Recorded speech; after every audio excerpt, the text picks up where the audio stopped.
Dear Konnichiwa, ako si Jeya, isang OFW at trainee dito sa Japan, 4 na taon na.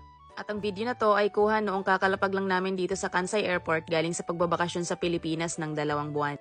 At balita ko may susundo daw sa amin na hapon, kaibigan ng kaibigan kong si Lady. Pagkalabas nga namin ng airport, naghihintay na yung hapon.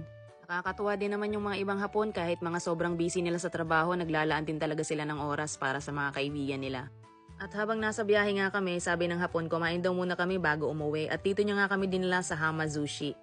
Dear, sa totoo lang 4 na taon na ako sa Japan pero never pa akong kumain sa mga sushi restaurant. Hindi kasi ako fan sa mga raw fish, akala ko kasi hindi masarap yun at malansa. Kasama din pala sa sumundo sa amin si Alona, yung kaibigan at katrabaho din namin dito sa Japan.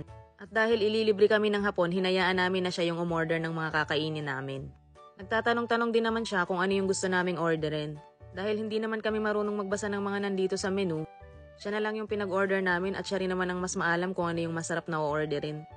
Sa aming 4, ako lang pala yung first time nakakain ng sushi.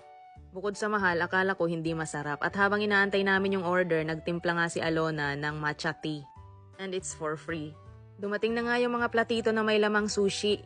Conveyor style nga pala yung pagdating dito ng mga order, bigla na lang silang dumadaloy sa tabi mo. At nakakatuwa, for the hilaw talaga yung mga isda, super fresh pa nga. Umorder din pala kami ng asari. At dumating na nga rin yung iba pang mga in-order na ibang klaseng sushi. Kada isang platito pala, isang serving lang yan. Iba-ibang klase ng sushi yung in-order para hindi naman maumay. Hindi lang pala isda, may hipon din. At dahil first time ko nga kumain, very hesitant pa ako nung una. Pero nung nasubo ko na at natikman, aba, napakasarap pala. Wala man lang kalansa-lansa. Tinry ko nga rin itong may kasamang avocado. Wow, masarap din pala to. At sunod-sunod na nga akong kumain ng sushi. Aba, akala ko hindi ko magugustuhan. Abay, napakasarap pala talaga nito.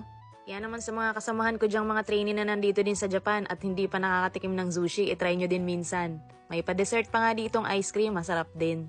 At natapos na nga kami sa sushi mukbang. Ito nga pala yung mga platito na pinagkainan namin. Medyo nakarami kami, hindi kasi kami kumain sa biyahe. Salamat sa nanlibre. Siya, sa susunod ulit na libre. Char! Salamat sa panonood!